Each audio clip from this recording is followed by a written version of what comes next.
ನೋಡಪ್ಪ, ಒಂದು ನಿಮಿಷ ತಾಳಿ. ನಾನು ಆತ ಯಾರು ಅಂತ ಇವತ್ತು ನೋಡಿಲ್ಲ. ಒಬ್ಬ ಯಂಗ್ಸ್ಟರ್ಸು ಅವ್ನು ಏನ್ರಿ ಮಾತಾಡ್ತಾನೆ ಮನೆಗಾಯನಾಗ. ಎಲ್ಲರೂ ಉಂಟೇನಪ್ಪ, ಯಾವುದೋ ಒಂದು ಸಣ್ಣ ಘಟನೆನ ನಾನು OBC, ನಾನು ಆ ಜಾತಿ, ನಾನು ಈ ಜಾತಿ, ದೇಶ ಉಳಿತದ? ನಿನ್ನಂಥ ಜನಪ್ರತಿನಿಧಿಗಳು ಈ ಥರ ನಡ್ಕೊಂಡ್ರೆ ನೀನು ಒಂದು ಒಳ್ಳೆ ಅದೇನೋ ಮಾಡಿದಾರಂತೆ ಪರಿಶ್ರಮ ಅಂತಾನೆ ಏನೋ ಒಂದು ಕೋಚಿಂಗ್ ಸೆಂಟ್ರ್ ಏನೋ ಮಾಡಿ ಇದೇನೇ ನಿಮ್ಮ ಮಕ್ಳಿಗೆ ಹೇಳ್ಕೊಡೋದು. ದಯವಿಟ್ಟು ಈ ಹುಡುಗಾಟಿಕೆ ಬಿಟ್ಟು ಕುಮಾರಸ್ವಾಮಿಯವರು ಇರ್ಬೋದು, ಇನ್ನೊಬ್ರು ಇರ್ಬೋದು, ಅವ್ರದ್ದೇ ಆದಂಥ ಕೊಡುಗೆಯನ್ನು ಕೊಟ್ಟಿರ್ತಕ್ಕಂಥ ಜನ ಇದ್ದಾರೆ. ಅವರ ಜೊತೆಯಲ್ಲಿ ನೀವೆಲ್ಲ ಸಂಘರ್ಷ ಮಾಡೋದು ಬಿಟ್ಟು ಕಲ್ತ್ಕೊಳ್ಳೋದು ಕೊಡಿ. ನಾನು ಇನ್ನೂ 1ನೇ ಕ್ಲಾಸ್ ಅಂತೀನಿ ನಾನು ಪದೇ ಪದೇ. ರಾಜಕಾರಣ ಮುಳ್ಳಿನ ಹಾಸಿಗೆ, ಭಾಷೆ ಎಲ್ಲಕ್ಕಿಂತ ಕೆಟ್ಟದ್ದು.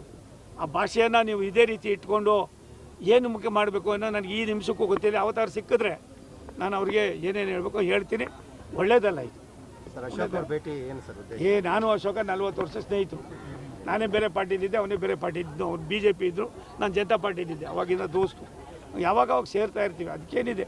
ನಾವು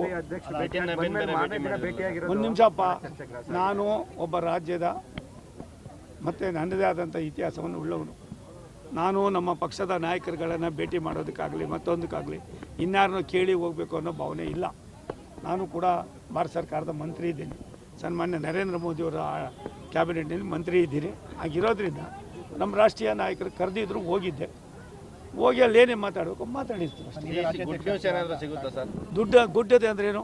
ಇವಾಗ ಕೊಟ್ಟಿದ್ದೀವಲ್ಲ, ಅದು ಗುಡ್ ನ್ಯೂಸ್ ಅಲ್ವಾ? ಪಲ್ಸ್ ಪೋಲಿಯೋ ಗುಡ್ದಲ್ವಾ? ಗುಡ್ ನ್ಯೂಸ್ ಅಲ್ವಾ? ಒಂದು ವರಿಷ್ಠರು ಪ್ರತಿಯೊಂದನ್ನು ಕೂಡ ಗಮನಿಸ್ತಾ ಇದ್ದಾರೆ. ಅವ್ರ ತೀರ್ಮಾನ ಅಂತಿಮ.